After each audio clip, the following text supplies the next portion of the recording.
Hi friends, आज हम पढ़ेंगे पॉलिटिकल साइंस में जस्टिस का कॉन्सेप्ट क्या कहता है। तो जस्टिस का बेसिकली मतलब क्या है पॉलिटिकल साइंस के पर्सपेक्टिव से। हम पॉलिटिकल साइंस में जब भी कोई कॉन्सेप्ट पढ़ते हैं उसका डायरेक्ट रिलेशन हमारे स्टेट और हमारे गवर्नमेंट से होता है। यानी गवर्नमेंट किस चीज़ को जस्ट समझती है या स्टेट किस चीज़ को जस्ट मानता है। अब इस जस्टिस की अवधारणा को पॉलिटिकल साइंस में दो अप्रोचेस के थ्रू या दो थ्योरीज के थ्रू देखा जाता है। हमारा जो पहला अप्रोच आया उसे हम कहते हैं यूटिलिटेरियन थ्योरी। यूटिलिटेरियन थ्योरी इस अप्रोच के थ्रू सबसे पहले हमने जस्टिस को देखा। ये थ्योरी देने वाले थे हमारे बेंथम। बेंथम के अनुसार जस्टिस है greatest happiness to greatest numbers. Greatest happiness to greatest numbers का अर्थ है कि आप जो भी लॉज या पॉलिसीज या डिसीजंस लीजिए उनके पीछे समाज के ज़्यादातर लोगों का भला होना चाहिए। बेंथम की यूटिलिटेरियन थ्योरी पूरी तरह प्लेजर और पेन पे बेस्ड है। Pleasure and pen. बेंथम के अनुसार कोई भी ऐसा डिसीजन जो लोगों के प्लेजर को बढ़ाता है और उनके पेन को कम करता है और उसमें भी ज़्यादातर लोगों को ज़्यादा प्लेजर देता है, वो डिसीजन बिल्कुल ही जस्ट है। यानी कि कोई भी लॉ, पॉलिसी या डिसीजन अगर सोसाइटी के 50% मेंबर्स या 60% मेंबर्स या 70% लोगों को बेनिफिट कर रहा है, भले ही उससे 30% लोगों का नुकसान हो रहा है, लेकिन बेंथम को उससे फ़र्क नहीं पड़ता। बेंथम के कहने के अनुसार 70 का तो फ़ायदा हो रहा है, 60 का तो फ़ायदा हो रहा है, हमें जो डिसीजन ज़्यादातर लोगों की भलाई देगा वो सही होगा। तो जस्टिस के यूटिलिटेरियन कॉन्सेप्ट का ये अर्थ था, लेकिन ये थ्योरी बिल्कुल ही टेलियोलॉजिकल एंड्स पे बेस्ड थी। ये थ्योरी का बेस जो है वो है टेलियोलॉजी। टेलियोलॉजी का क्या मतलब है? अगर अंत भला तो सब भला, मतलब if end is good then everything is good. Bentham के अनुसार हमें कोई फैसला सही है या गलत इस बेसिस पे आधारित रखना चाहिए, वो जस्ट है या अनजस्ट इस बेसिस पे आधारित रखना चाहिए कि उसका जो एंड है, उसका जो पर्पज़ है वो मीट हो रहा है कि नहीं, हमें लास्ट में प्लेजर मिल रहा है कि नहीं, लास्ट में greatest happiness of greatest number हम अचीव कर पा रहे हैं या नहीं। ये थ्योरी पॉलिटिकल साइंस में कई दशकों तक चली, पर उसके बाद बेंथम को क्रिटिसाइज करते हुए हमारी दूसरी थ्योरी आती है, that is known as deontological theory. Deontological theory and इस थ्योरी के प्रोपोनेंट है जस्टिस में डिओंटोलॉजी। इस थ्योरी के प्रपोजल जो लाते हैं वो हैं हमारे जॉन रॉल्स। जॉन रॉल्स ने अपनी एक किताब लिखी 1991 में जिसका नाम है a theory of justice. A theory of justice में जॉन रॉल्स ने जस्टिस की बहुत वृहद अवधारणा दी और उन्होंने कहा कि सोसाइटी में कुछ ऐसे फंडामेंटल रूल्स होने चाहिए जिनको फॉलो किया जाना चाहिए। जब भी हम सोसाइटी में डिस्ट्रीब्यूशन ऑफ रिसोर्सेज की बात करते हैं या रिसोर्स अलोकेशन की बात करते हैं, तो बेसिकली जॉन रॉल्स अपनी थ्योरी देते हैं और वो एक बेसिकली एक्सपेरिमेंट होता है जिसमें रॉल्स कहते हैं कि मान लो ये एक सोशल कॉन्ट्रैक्ट पे बेस्ड थ्योरी है, लेकिन यहाँ पे रॉल्स का सोशल कॉन्ट्रैक्ट बिल्कुल भी हॉब्स लॉक रूसो के सोशल कॉन्ट्रैक्ट जैसा नहीं है। हॉब्स लॉक रूसो का सोशल कॉन्ट्रैक्ट स्टेट को स्टैब्लिश करने के लिए था, जबकि जॉन रॉल्स का सोशल कॉन्ट्रैक्ट स्टेट के अंदर जस्टिस को स्टैब्लिश करने के लिए है। ठीक है, अब रॉल्स अपने थ्योरी में कहते क्या हैं? वो कहते हैं कि मान लीजिए, आप सब भी इस चीज़ को मानिए कि मान लीजिए आपने अपनी आंखें बंद की हुई हैं और आपको नहीं पता है कि आपके पास क्या टैलेंट्स हैं, आपको भगवान ने किन किन चीज़ों से नवाजा है। फिर उसके बाद आपको ये नहीं पता है कि आप जब एक नई सोसाइटी बनेगी तो आप उसमें क्या पोजीशन पे होंगे, आपको उस सोसाइटी में क्या रिसोर्सेज, क्या पोजीशन, क्या सैलरी, क्या जॉब मिलेगी, आपको ये नहीं पता है। आप कितने टैलेंटेड होंगे, आपको ये नहीं पता है। अभी आप ओरिजिनल पोजीशन पे हैं। इस चीज़ को रॉल्स कहता है कि आप अभी ओरिजिनल पोजीशन पे हैं, ओरिजिनल पोजीशन पे हैं। एंड ओरिजिनल पोजीशन में आपको ये नहीं पता है। और फिर आपको क्या पता है? ओरिजिनल पोजीशन वो जगह है जहाँ पे आप स्टेट बनने के पहले हैं, ठीक है। तो आपको ये नहीं पता कि आपके पास क्या टैलेंट्स हैं, और आपको ये नहीं पता कि आपको जो है क्या पोजीशन मिलेगी सोसाइटी में जाके। फिर आपको क्या पता है? आपको ये पता है कि सोसाइटी में रिसोर्सेज स्कार्स हैं, रिसोर्सेज की कमी है, रिसोर्सेज बहुत कम है। दूसरी चीज़ आपको ये पता है कि जितने ज़्यादा प्राइमरी गुड्स हमारे पास हो हमारे लिए उतना ही अच्छा है, जितने ज़्यादा प्राइमरी गुड्स हमारे पास हो। अब ये प्राइमरी गुड्स क्या है हमारे लिए?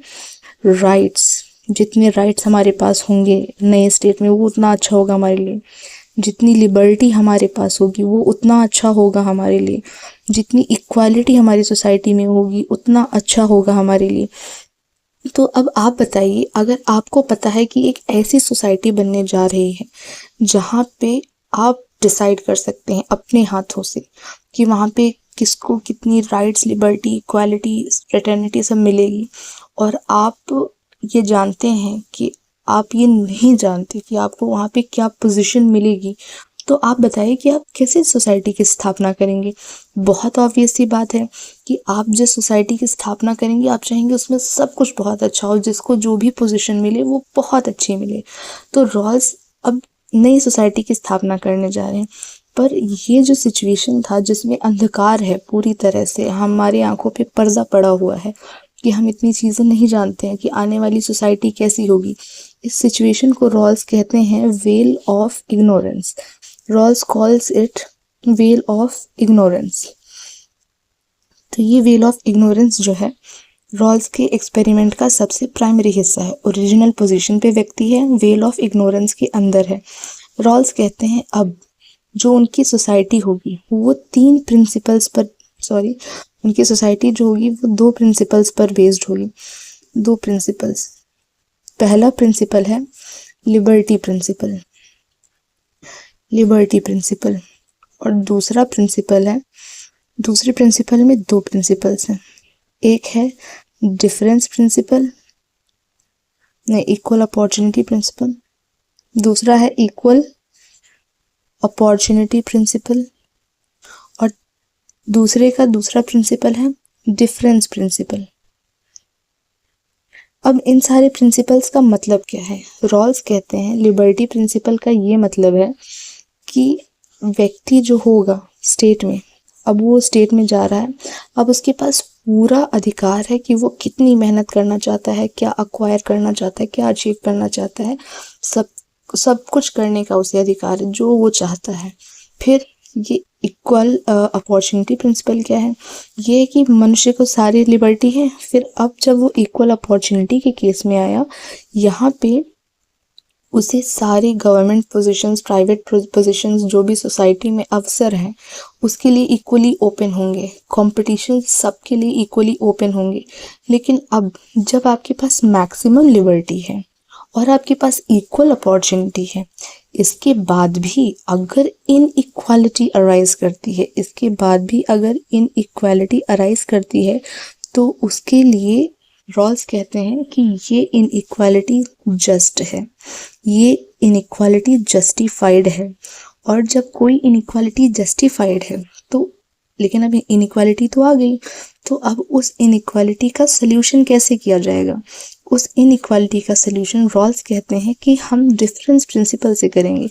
डिफरेंस प्रिंसिपल से इनइक्वालिटी का सल्यूशन ऐसे होगा कि जो भी लीस्ट एडवांटेज पर्सन है जो भी, उसको बेनिफिट दिया जाएगा।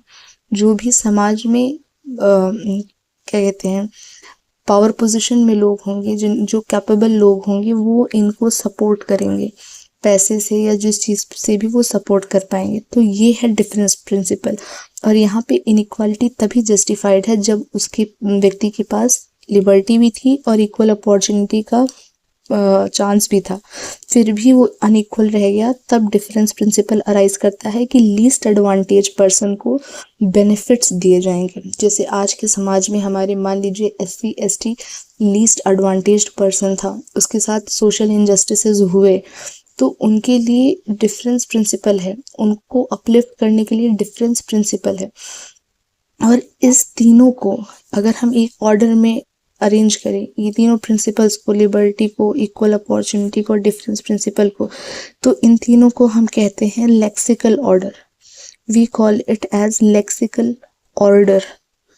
ओके, फिर रॉल्स की ये किताब, इतिहास में ऐसा माना जाता है कि रॉल्स की इस किताब के बाद ओरिजिनल शायद ही कोई रचना आई है, और रॉल्स की इस किताब को इतना महत्व दिया जाता है कि इस किताब की क्रिटिसिज्म के